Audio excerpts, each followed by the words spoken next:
It was an absolute pleasure to watch. You don't keep a great player down for long, and Joe Root is definitely a great player, arguably one of England's greatest, if not England's greatest ever batter. The stats will tell you that by the end of his career.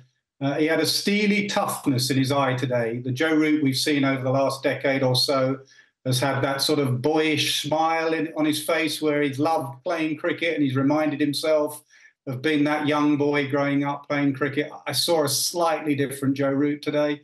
I saw a steely toughness in his eye.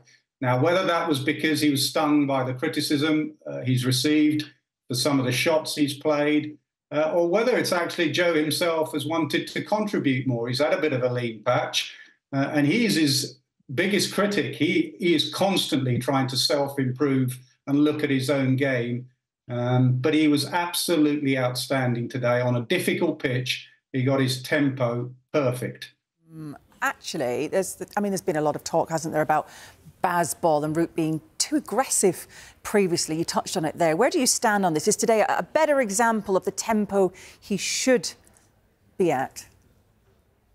We spoke about this last week when he got out to that reverse scoop, and I said Root will be fine. Root will find out a way. Root plays in different ways. He always has done in his career. He's a multi-format cricketer, and even in Test match cricket, he plays in different ways. He averages 51 in Bazball and he averages 50 out of Bazball. He's just a world-class player that's been going through a slightly lean period. He would have looked at that shot he played, the reverse scoop, and he would have looked at the situation today at lunch at 112 for 5 and the pitch and realised that this wasn't the time to do that, to go to that shot on a pitch that's keeping low.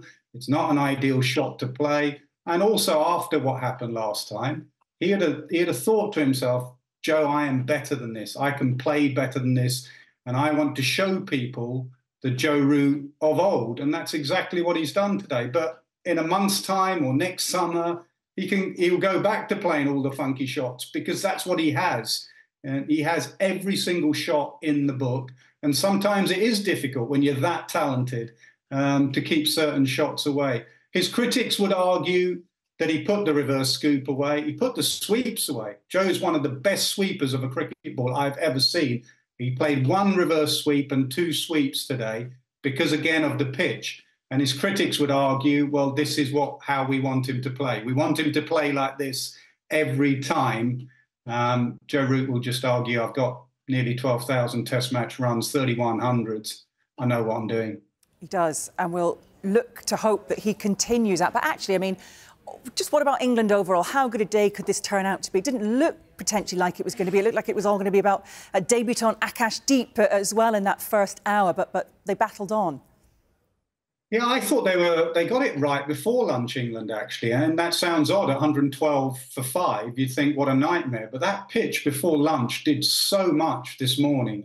The new ball did a lot, and it seemed around. Crawley survived one, a no ball, would have been Akash Deep's first Test match wicket. But I thought Crawley got it spot on with his tempo. He realised it was doing a lot. Now, he doesn't have the defensive game of a Joe Root, so he has to put pressure back on the bowlers, which he did in an excellent manner, as did Bairstow. So I think they got it right before lunch. The wicket before lunch was just ridiculous, the ball rolling along the ground almost to Ben Stokes. He didn't even wait for the umpire's decision. He just walked off with a smile on his face. And at that point, you thought, well, there's problems for England, 112 for 5. And that's why that Root-Folkes partnership after lunch was invaluable. It could be the key moment. I was a bit surprised at India just after lunch. I thought they would go a seamer and a spinner with the ball being relatively hard, still 25 overs old. I thought they could have given Akash Deep a quick burst at Ben Folkes, but they didn't, and Ben Folkes played brilliantly. Just picking up on that again about the pitch, you mentioned obviously plenty of talk about it, only emphasised as well further after the dismissal of Ben Stokes in particular. Do you see this being an issue in the coming days? Well, firstly, don't judge a pitch until both sides have batted on it, and don't judge a pitch in one session, I'm guessing, from today, because in the first session it looked like this could be a 3-day Test match. And then in the second session, it just went a bit quiet. And that's why I think it's a new ball pitch. And I was very surprised at the end of play that towards the end of play, Rohit Sharma didn't take the new ball.